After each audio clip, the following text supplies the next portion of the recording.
Welcome. I'm Warren Odess-Gillette, and this is A Baha'i Perspective.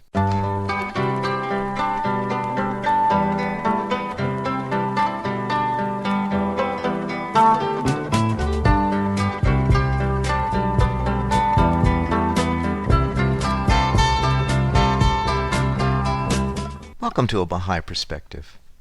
I recorded an interview with Carolyn Cruikshank on October 19, 2021.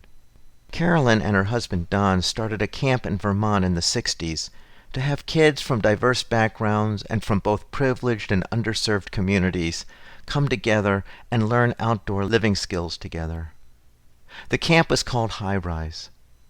They later created the Institute of Human Understanding to facilitate their work overseas. Carolyn talks about their work in Nicaragua to help a remote indigenous community to be represented in Baha'i administration. She also describes the remarkable work that was done in Honduras for the education and upliftment of girls. I started the interview by asking Carolyn where she grew up and what was religious life like growing up. Well, I grew up in Massachusetts.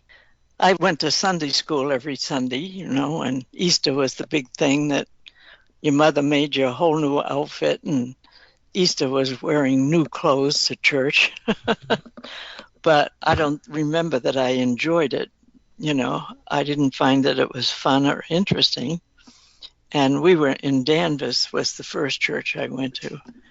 And then we moved to the country a little further out, and there was only one Protestant church and one Catholic church.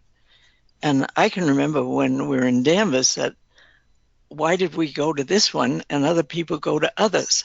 And I thought maybe it's because it's closest to your neighborhood. I just couldn't understand why there had to be so many of them. And then when we went to Topsfield, there was only one, and the Catholic church. And then I discovered that I had friends who went to the Catholic church, and I went to the Protestant church. And there was this feeling like each one was better than the other. I couldn't understand that. If you all love Christ, if that's who you're learning about, why is one better than the other? And then when I got older, I developed some programs in the church. I thought it would be helpful to have a nursery school so people could come and leave their children and babies with me so they could go to the service. And I started getting little classes together, and I didn't like the materials, It was too segregated, even though it was congregational. Anyway, so I went looking for other kinds of materials that took in everybody and made everybody feel like they were one, That was just some kind of feeling that I've always had. That's pretty much was your attitude toward religion growing up? Yes, except now there was one special thing about this. The Sunday school teacher that I'd had in Topsfield was also the organist or something during church. I just thought she was wonderful, and she really favored me for some reason or other. She had a car that had a rumble seat in the back, and I was the only one allowed to ride in it. If I walked to school, I went by her house, and she said to always stop in, and she was teaching me to play the piano and sing and do all these things. And then when I was about 10, she adopted a child, and she asked me if I would come and take care of that while she cleaned the house and play with this little infant. She was a toddler at the time. And Mrs. Carter was cleaning the house, and I saw this ring left on the mantle, and everything was so neat that I said, Mrs. Carter, do you want to put this away in a jewelry box? And she said, oh, that belonged to my aunt. She was a Baha'i. She said, read what it says. Well, it was so tiny I couldn't, but that's the first time I heard the word Baha'i. And I never forgot it for some reason or other. Lo and behold, later on, she did become a Baha'i. It seems as if all my life there'd been little stepping stones that would lead me to it. That was one, but even before that, I lived on a block in Danvers, And there wasn't another boy on the block. It was just my brother and my cousins and the boy next door and another boy down the street. And we stayed on the block because it was safer. You didn't cross streets and do things when you were little. And I could ride my bike as fast as they could. I could do anything. I kept up with them all the time. They were my buddies. And then one weekend, my father said he was going to take the boys to a ball game of some kind. And of course, I thought I was going to go. No, he said, this is for boys. And I thought, why can't I go? Just because I'm a girl, I can't go. I do everything else with the boys. Why can't I go to the ball game? I can remember when they drove away that I was just sitting, resting on the windowsill, looking at them, watching them go, and thinking an awful lot about why aren't girls just as good as boys. So that was the stepping stone for my becoming a Baha'i. And then there were other things like we went into Boston to go to the dentist, and we'd go to the Boston Gardens to go on the swan boats and have lunch and whatnot. And I saw all these people who looked different from me, different colors, dark skin and curly hair, and then Asian people, and I wanted to run up and play with them and talk to them, and my mother's dragging me around, But I had a great curiosity and love for the different people, different looking people. I ended up becoming a portrait artist somewhat, being in the Girl Scouts and going to camp every summer and meeting people and sleeping in tents with them together and sitting around the campfire and singing and doing things. And I loved that. I just loved it. I just thought that we should all be together. But to have us different religions, that really upset me. And also another thing that really affected my life, when we lived on the block and I could ride my tricycle, somebody on the street had a little building for selling newspapers and candy and cigarettes. And wow, I could ride my bike and go shopping all by myself. And I got a nickel from my grandfather and rode down, and I wanted to buy something that I could eat, but I wanted some pictures too. And so they had these little gum with picture cards that later became baseball cards, So that's what I bought. And I opened it up, and the pictures were people's skeletons on the street, on the roads, leaves all gone from the trees, bodies of dogs that had been eaten and just the bones left. And they were horrible pictures, if you could imagine it being something that children would buy. Anyway, I could draw them in my mind today. They left such an impression. I went home and I said to my mother, "What is this?" And she said, "War." That word, to have it be the answer to what those horrible pictures were, made me immediately, I hated war and I didn't want it to ever be again, because it did in my lifetime. The Second World War started when I was still young and a teenager. And seeing the pictures and things that were in Life magazine, what was happening to Jewish people, were unbelievable to me. And these are people who believe in God. Where is this God to save us? Please, what's happening to the world?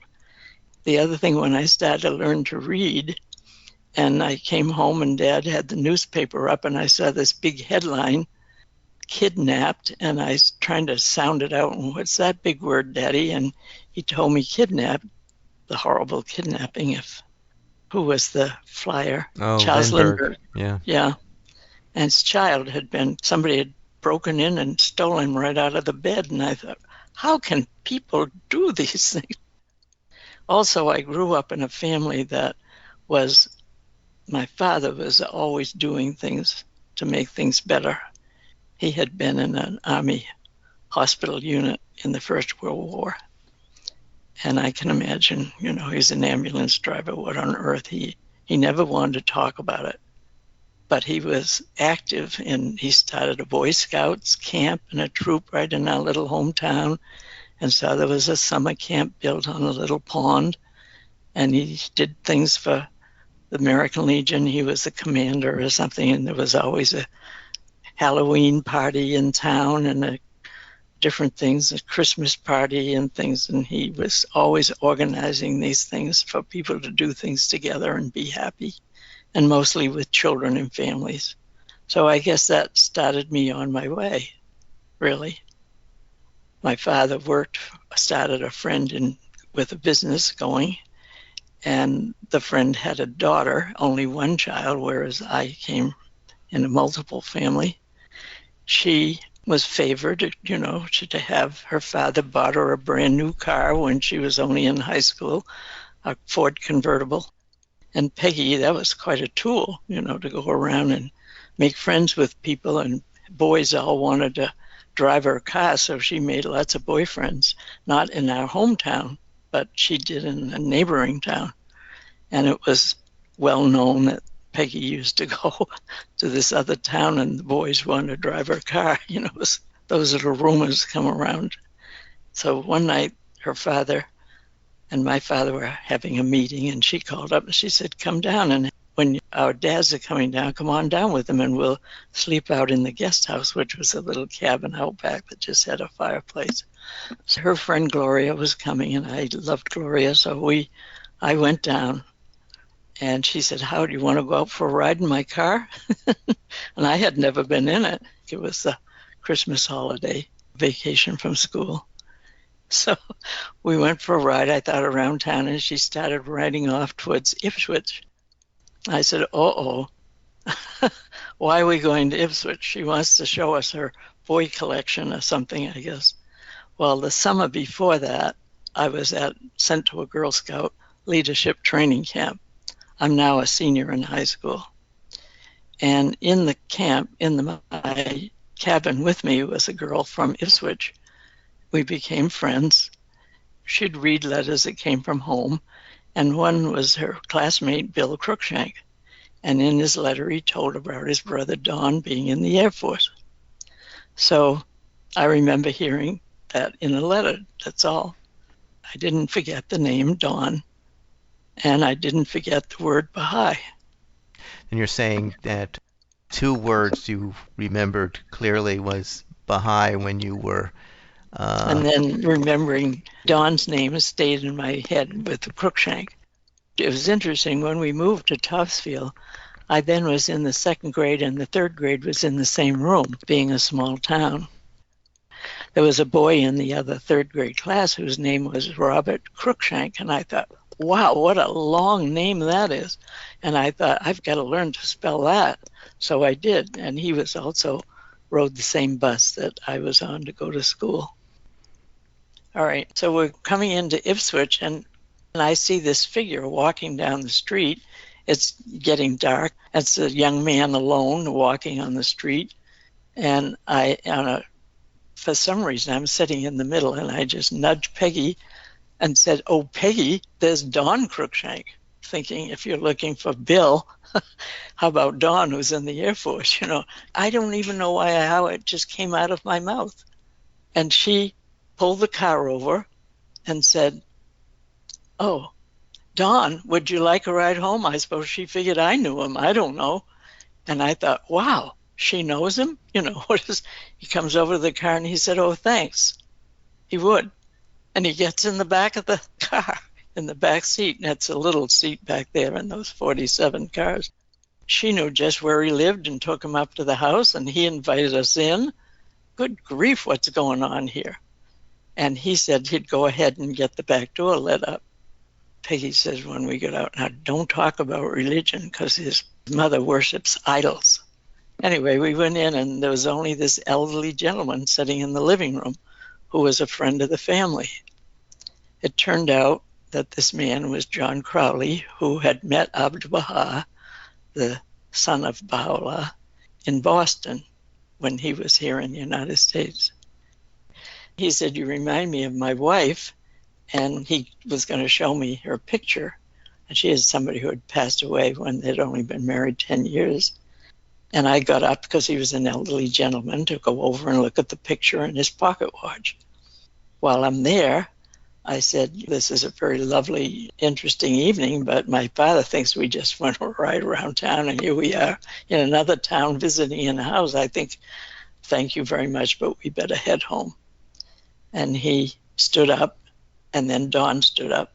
And Don, the whole time we were there, never made any remarks or joke or laughed about anything that was said, trying to impress us in any way whatsoever. And then Don stood up and Mr. Crowley said, "My dear, you're going to marry a very dear friend of mine." And he pointed to Don. That was one of the most embarrassing moments I ever had in my life. I couldn't raise my eyes from his finger. It was so embarrassing. I couldn't get out of there fast enough. It's just more than I could handle. That's how Don and I met. And I couldn't sleep that night. I kept the fire going in the cabin with the wood because I thought that man had something else to tell me. Not just who I was going to marry. He had something else to share with me. Eventually, because Don was being discharged, he was only home a while and then gone, and then home a while 3 or 4 times before the actual discharge. And he did ask if he could see me again. And I didn't say no. He took me to meet his mother, and she gave me a little pamphlet about the Baha'i faith. And by now, I'm in my first year of college. I asked her when I saw it and read the basic features of the Baha'i faith, equality of men and women, of course, elimination of all prejudice, of course. I said, this is everything I ever dreamed that religion should be. And I said, here it is. You mean it actually is? I asked her if, as Don's mother, she was a Baha'i. Don was not a Baha'i. Then he had been off in boarding schools and in the service and whatnot. And she wrote things about it in letters, but he really wanted to hear about what was happening at home. And all the basic feelings he had naturally. He just felt that way naturally, I think maybe I did too. And I think that's what tied us together was I was sick of having friends that were constantly making unkind remarks about somebody who was different and all the bad words that people can think of to call others. I asked her to give a talk, and that was the first fireside she ever gave. And the fireside is? A fireside Mm-hmm. is when you come together and sit down and listen and share about a certain subject. Don's mother had grown up in her whole life having these happen because her father was the doctor of the town, and he used to plan these little meetings, and I don't know that they called them fireside, but she referred to them, and it was every Friday night. So when she became a Baha'i herself, she wanted to do the same thing. And so many people were used to coming to the family for her father for things. It might be an artist who comes to speak, or, somebody else who would travel somewhere and share what they could to enlighten somebody's life and have a lovely gathering together, social gathering. And she had many of them at the house. By the time I'd been through a whole week of college classes, the last thing either of us wanted to do was sit and talk and listen, but we did meet people. There's a couple from Springfield and said they had every Wednesday night, they had a fireside and invited us to come to theirs. Eventually we did. I wanted to be a Baha'i, but I never said, can I be one? I was waiting to be invited, I think. And finally they asked if I would like to be a Baha'i. And I said, you mean I'm allowed to be? And I was working as a first grade teacher at that time. And we declared together January 3rd, 1949. That was how we started our life off. I'm speaking with Carolyn Cruikshank, who was the co-director of High Rise, the Institute of Human Understanding, and was involved in the Honduran Girls Education Project, sponsored by the Vermont and Honduras chapters of Partners of the Americas. And we had just listened to Carolyn's remembrance of her growing up and becoming a Baha'i and meeting her husband. Carolyn, I understand you were the co-director for High Rise, the Institute of Human Understanding. What inspired you to create High Rise, and what was its mission? Don and I sat and talked and deciding what we'd do with our lives, and both of us felt very strongly about building peace and world unity. We knew that if you didn't start with people at an impressionable age before they start forming all these misunderstandings and anger and frustration and whatever it is, if you start at a young, impressionable age in their lives, so it's a part of their growing up and the way they feel. And you couldn't do it in a classroom. Having a real living and learning experience is what you need. So we decided that the best thing would be to have a camp. Don's family had land in Vermont, and we were going to inherit it. The house was all fallen down, and it was 100 acres of land, but it was up on the mountain in a beautiful spot. And we thought to start a camping program there and have the children as great as diversity as we could to come together and live and learn to survive in the woods and solve their problems together, and learn how to fix their own food and build a fire, and all the challenges of it being a place that's strange to all of them. So they have to build a new home. We had the dream in 1948. It was 1963 before we got there and did it. And by then we had our own 4 children. We were both teachers, so we always had the summers free, so it would work out that you could do something like this. And I was teaching in a very exclusive private school with Morgans and Cabots and Lodges and Vanderbilts. And when I left to go start the camp in 1963, some of those families wanted to send their children because we had built up a good relationship with the school. I think if they had seen the place where they were going and who they were going to have their children sleeping with, I don't know whether they were, but they were pretty excited about wanting to be a part of it. So that first year that we started the camp in 1963, there were 2 little inner city boys from Boston who grew up in an all-black neighborhood and were black themselves and didn't have very good feelings about being out of that neighborhood.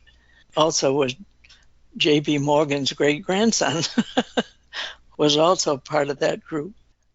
We wanted the extremes of economics as well as culture and religion. We wanted as great a diversity as we could to bring them together and realize they could be one family and care for each other. We started with 9 boys, and they wanted to call themselves the Green Mountain Boys. Green Mountain Boys Camp is what they called it. And then the next year, we started with some girls, and they wanted to call themselves the North Hollow Encampment for Girls, because this part of the Rochester was called the North Hollow. And then it occurred to me, and I thought, High Rise. You know, we're on the side of a mountain. It rises up, and what we want to do is to have the spirits of the children rise high. And Don said, yes, and the symbol will be an eagle. He spreads his wing and he soars on invisible currents of air above all the things that divide people, and that's what we want the children to feel like. Rise up their spirits to see the oneness of humanity. There were some interesting bonds. I mean, we had children from other countries, and that's why we formed the Institute as a nonprofit, because we relied on people contributing. We had no money. We cashed in our savings and figured we could find and replace it, but we never did. I spent 80% of my time just raising the funds to get the children from other countries and other places to build the diversity that we wanted, and yet have the economic, not all the children from Honduras to be poor, but to have some have funds, have well-to-do, so they would come together and realize they're, even within their own country, that they have walls to overcome. It turned out to be extremely successful. That we immediately joined the American Camping Association because they have such high standards for safety and quality of the program, and that you could then assure the parents that they were being carefully and well cared for. They were very taken with the program, the American Camping Association, and every convention they had, they would invite us to come and give a talk about how we did the camp, trying to bring people together, the diversity. Incidentally, when we needed to have the funds, we thought about applying for a grant from a foundation to help us. And we ended up at the final table for one of them. And they said, who are you emulating? And we said, nobody that we know of. And they said, well, we could give you funds if you want to go down south and do things with Black people, or if you want to go out and do things with a reservation, but don't bring them together. And I was in shock, absolutely in shock. What are these foundations for if they aren't for building new programs and raise up mankind to another level in some way, whether it's agriculture or education or whatever. Anyway, so then I said, okay, Don, I think the only way we're going to do this, we're going to find people who care. And that turned out to be the best thing to do. And we found people who would sponsor the children. And we had the children and the sponsor become friends through mail, through little pictures and letters. And that in itself was wonderful. It was spreading the teaching even further, to have people know this little Navajo boy or a little Mohawk girl or somebody, that they were in touch with, and then they wanted to know more about them. And of course, in their letters, they'd share little things about their family or something. So it was very uniting. It was turned out to be extremely successful. The American Camping Association has branches all over the United States, and they have New England sector and the southern sector, and we also belong to the New England sector and the Vermont sector. And one year they decided to nominate us for a special award that's only given every 5 years. And the national accepted it.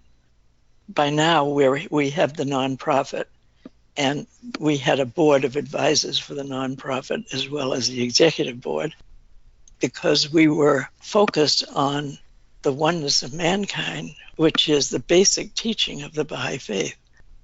Our badge that the children all had and wore, sewn on their shirt, it's a world with an eagle flying over it, and around it says the earth is one country and mankind its citizens. And that was what the whole focus was.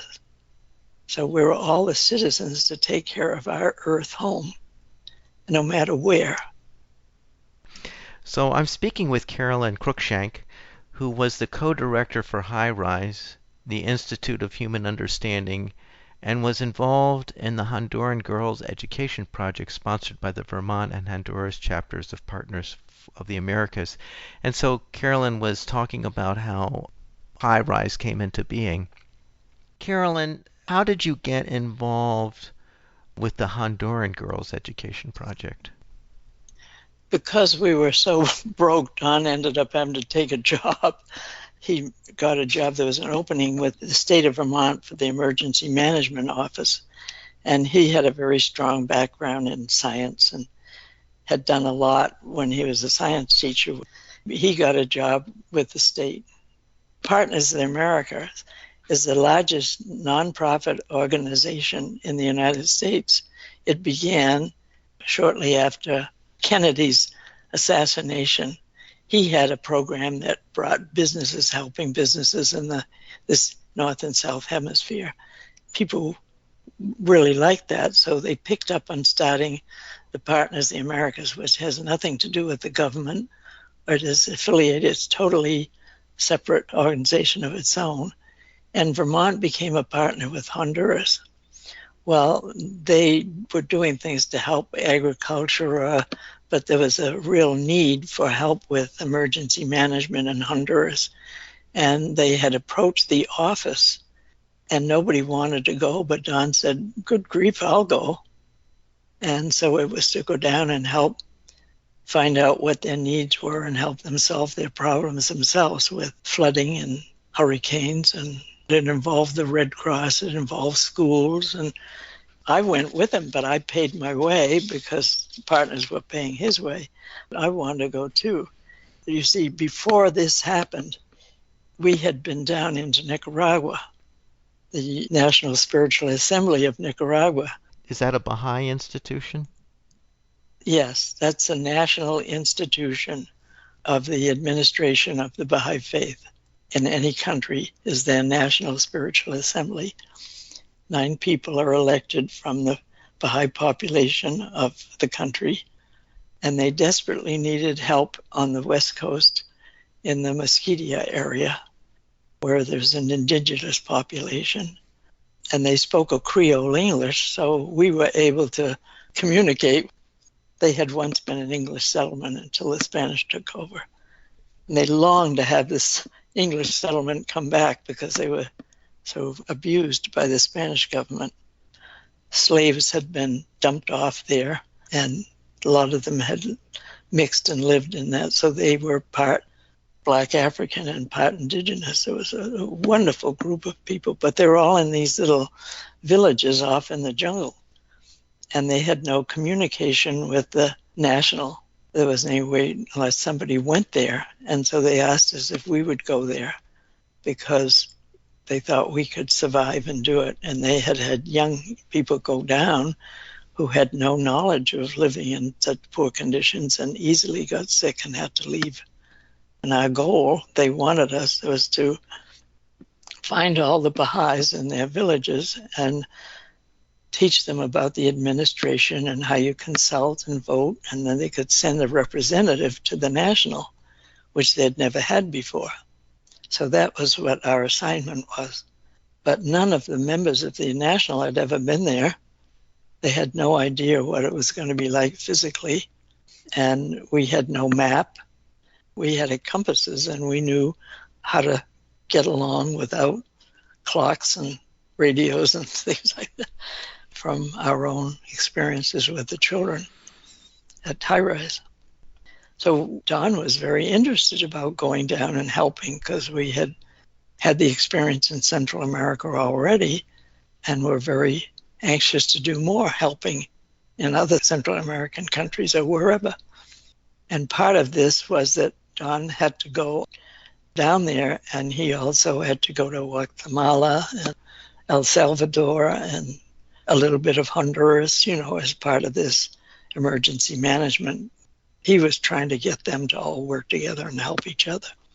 Because I was interested in children, and I said, I want to go down and see if we can connect schools between Vermont and Honduras, because the partners were all professors and older people. And I thought, so what's going to happen when we all retire? Who's going to keep things going if we don't start nurturing younger people to be interested in the partners?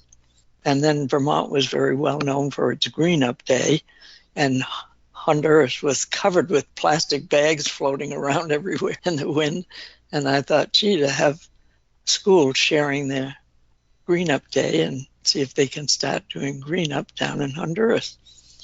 I figured if all the bags and they were cut in strips and they could carve out a little crochet hook, they could make an industry out of it by making rugs so that when they wash themselves off and standing on a mud, that they could have a mat to stand on and not be standing in mud when they throw water on themselves. Didn't all go over very well because some of the partners were so busy with their own projects and I couldn't stay down there. I was only there for 10 days at a time. At that time, the partners would send you for 10 days. The school year was different. The language was different. You get a teacher interested, and then she gets another class, or the class is interested, and they get another teacher. It needed a lot of support in Honduras, and it didn't get it enough to have it last. John Chater, who was a Vermonter who ended up living in Honduras, and we used to stay with him and his Honduran wife when we were there. He had friends, of course, and one was who was head of the USAID CAPS HOPS program there in Honduras, Jeff Lansdale. And Jeff had, through the CAPS HOPS program, teachers who were very poor and haven't had much education could receive some courses, or the CAPS Hops would send them off to get some additional education. And one of them came back and told Jeff, if only one poor girl in every village school who was bright could be helped to stay in school through the 9th grade, it would transform the country. And Jeff agreed with that, Then he mentioned it to John, I guess, and John said, I know just the person you need to help. Carolyn Cruikshank, she wants to work with children down here. Ask her to help with it. And of course, I'm being a Baha'i and how I feel about the equality of men and women. So I found things that had been written about the equality of men and women, and I put it in my answer. And I said, these are the conditions, that I would be interested in doing it. This is what I believe. And if I did it, I would want to, this is my feelings, but please don't try to think that I could do the whole country, because there were 8,000 village schools all over the country with no communication. That's impossible. So I said, pick out one department, one area that's a state, and let's start a pilot project. And if it works out, then other people can replicate it. So they picked out Valle, which was down on the south, on the Bay of Funesco, which is part of the Pacific Ocean. It had 2 volcanic islands off the coast that were part of it. I grew up on the ocean, and here you were on the ocean looking at mountains, and also there was some in Valle. And I thought this was just like being in 2 places I love all at once. USAID staff helped tell the teachers how to pick a girl with somebody who seems to be interested in wanting to learn. Then the parents have to be able to give consent. And then I would find a sponsor for this girl. Now, usually education programs that are done like this are done through grants and big funds or something. And I just carried on with the idea of it being a one-on-one, which we had done in camp. And that makes all the difference. It makes all the difference. This little girl, you can't be any lower on a totem pole than be a poor girl in Honduras, and totally ignored except by loving mother and her grandmother. Here they knew somebody far away, knew who they were, and wanted to help them go to school. It didn't matter, honestly, how bad the weather was. They did their best not to disappoint this person who was helping them. Now, if that had been government funds or some unknown foundation, they wouldn't have that kind of a commitment. I know. In 1998, they had the first international conference on the education of girls was held in Washington. 14 countries where it was a problem were invited to come. I was asked to come because of the Honduran Girls Project and also because of our Institute for Human Understanding. So I was asked to come and put up an exhibit and tell about the program and how we did it or something. I was amazed that all these other countries, all their funding that on girls' education came from government funds or from some big foundation. And many of them came and said, oh, please come to our country and do it this way. This is the best way to do it, with the individual caring people. That was interesting. We started with 31 girls. They had to go to school every day they possibly could, and they had to keep their marks up into the upper 75%. And hopefully the 85% is what they hoped. So they had to work hard. They still lived at home in their village. They still went to their village school. And the village schools, the teacher could be somebody who might only have 11 years of education herself and had never been anywhere else but where she is. The way that girls are thought of is pretty sad. Girls don't need to go to school. They learn from their mother how to grind corn, wash dishes, feed babies, They don't need to go to school. They learn everything they need to know from their mother. So why would you spend any money? And in order to go to school, you have to have shoes. You have to wear a uniform, a white blouse and a blue skirt. You have to be able to buy your pencil and the paper that you use. And if you can't do that, there's no education for you. So they're going to send their boys, but not their girls.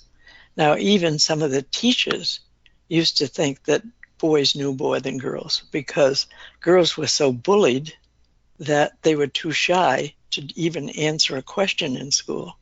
So the teachers interpreted that as being they didn't know the answer because they weren't as smart as boys.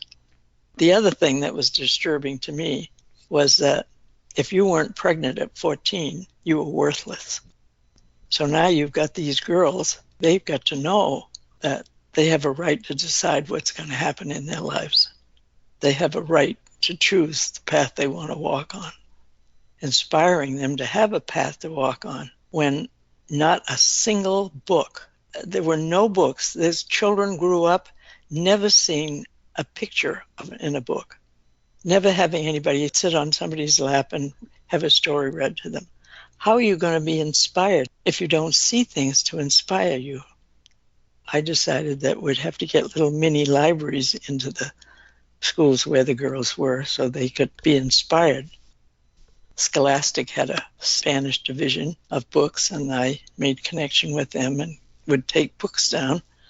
And the first time I took them down, I put them all on a table. We had a gathering of the girls once a year, and I'd go down for that. And the mothers, the teacher, and the girls, and sometimes the mother brought the whole family because they were going to get a free meal and be fed. That was the one contact that I had with them all. They had never even seen a map, didn't even know one existed. So I blew up the map of VA, and I talked to them about where they lived and what was near it so we could find them on the map. And that was amazing to them to think they were located somewhere where you could look at a picture and say, oh, you're by a river or you're by this big rock or something. And then I met by accident a young indigenous woman from another mountain area of Honduras who had become a photographer on her own, taught herself English. Oh my gosh, an amazing young woman. She was excited about what I was doing. So she offered to help me. And I said, well, one of my board of directors works for Kodak. I said, so I'll see if I'll get cameras. Can you teach the girls how to use them? And so she did. And they all took pictures of their family, could send to the sponsor or anything they wanted to take a picture of. And she told them how to write what it was. It was pretty exciting, pretty exciting. Yeah. I couldn't have done this if there hadn't been a Peace Corps worker who was assigned to this area who had come from Vietnam as a teenager and had joined the Peace Corps. And now she was down there and her field was community development, and I needed help desperately. And the Peace Corps was so excited about the project that we were doing there that they said, keep sending one because they're only there 2 years, and keep me supplied with help. Now, if she weren't there because she was there to stay and I was leaving, but when the books went to the school, if there was a girl in that school, then they got 10 books.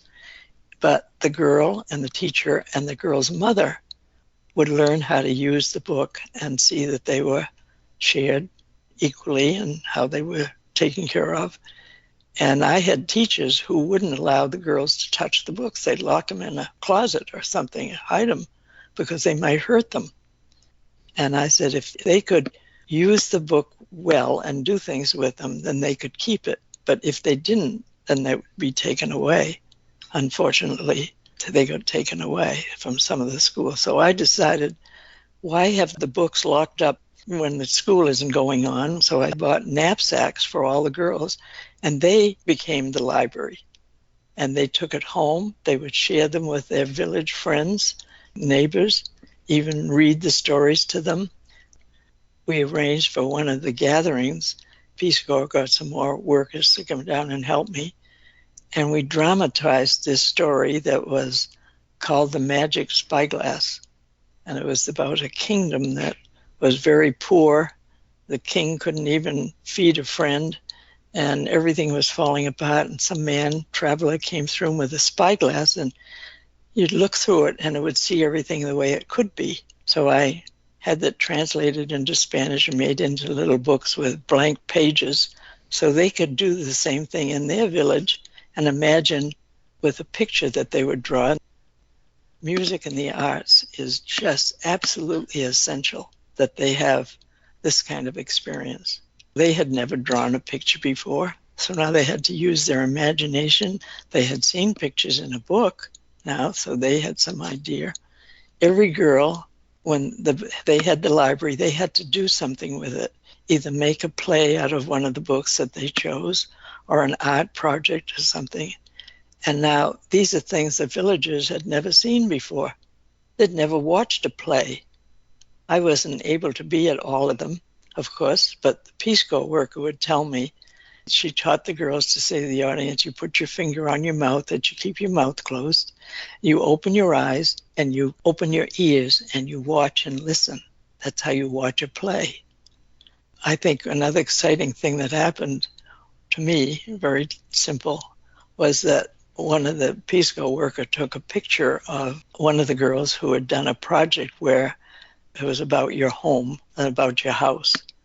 That was her favorite book. So students in schools here in Vermont had donated crayons and paper for me to take down, which they would then choose a little package and take it back to their school. Now, can you imagine, here is the lowest one on the totem pole, bringing to school all these wonderful gifts.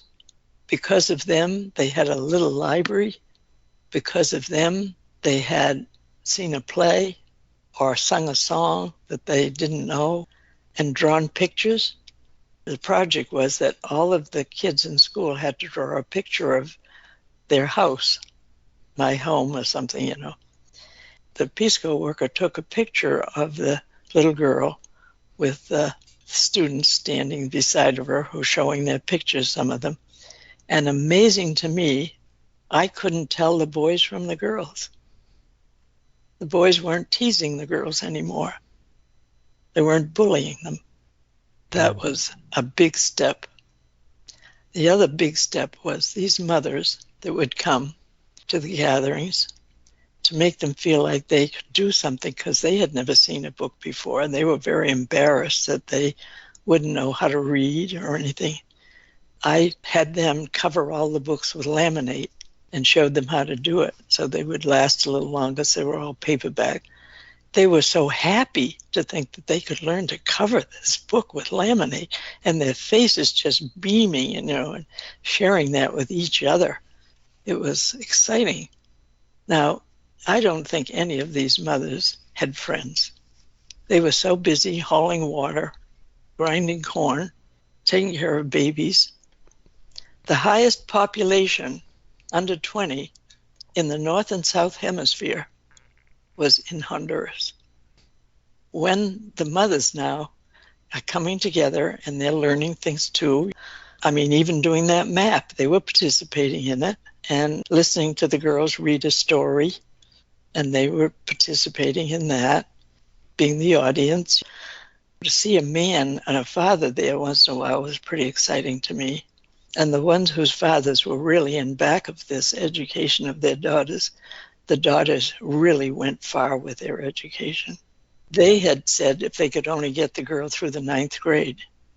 And in my heart, I couldn't just think of that. I wanted to build leadership. I wanted their country to see what girls were capable of doing. If anything else, to help bring about world peace. When women are leading major roles in the country, they're not going to allow their children to be killed on a battlefield. We won't have war anymore. It almost brings tears to my eyes to think about it when I thought how terrible I felt when I saw those pictures and found out what war was. The mothers now, they had friends, these other mothers, and what they had in common was their girls were being educated. What they were doing was incredible to me. They'd write little letters. It'd be a whole year. I'd be down there and I'd get them and bring them back, get them translated, and then get them off to the sponsor. It was quite a project trying to get the communication going. But I started a little newsletter that was called the VO, which means Spread Your Wings and Fly. One of them has graduated as a doctor and surgeon. Another one is an educational psychologist. Another one is a lawyer. Another one that has just finished graduating maybe 2 years ago now, or a year ago. She was working and trying to go to school at the same time.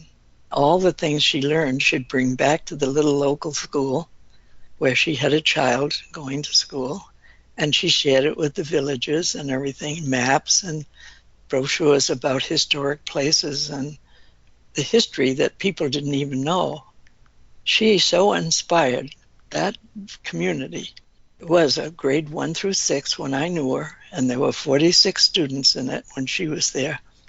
It is now K through 9 with over 255 students. And there is a majority of 7 girls over boys. But they didn't have any books. No books. Nobody in the village even saw printed words. That was just... So now we're building a library and raising money to build this library, which will be for the whole town. 3 shipments of books have already gone down because of the Baha'is, thank you. They made it safe to get them down there through the National Spiritual Assembly of Honduras. Right now, Honduras is known to be one of the most dangerous countries in the world. The country totally ignored this part of the country, this state of Baha'i. It's called a department. There was a tourist guide that I saw, and it even said, if you're unfortunate enough to find yourself in Baha'i, how would you like to hear that read about where you live? I remember that when we went to live in Vermont. We had a nice home, we had jobs, family and everything back in Massachusetts, and busy lives and doing projects and things, and then drop it all and go off to Vermont in the middle of the woods with a house falling down and start with nothing in the mountains. And people would say, what the heck, are you crazy going up there to be a hick? Now, if you asked anybody about Vermont, it's a glorious place to go. So I used to tell the girls that story. You're going to make Baha'i that kind of a place. They want to. None of them have ever asked me to help them come to the United States. None of them. They love their country. They have something else that we lack terribly, and that's intergenerational love. You'd see a grandmother and the granddaughter walking hand in hand, happy like 2 kids. Something wonderful is happening way off, which will make an impression on the whole country, I'm sure, with time. Well, I want to thank you, Carolyn, for telling us all about the good work that you're doing, not only with your start of High Rise, but also the wonderful work you did in Honduras to make the world a better place. Thank you so much. Oh, thank you. I hope you enjoyed that interview with Carolyn Cruikshank, who, through the Institute of Human Understanding that she and her husband Don established, created a project for the education and upliftment of young girls in Honduras. You can find this interview and other interviews on the website abahaiperspective.com and on the YouTube channel, A Baha'i Perspective. You can also find the podcast on Spotify and iTunes.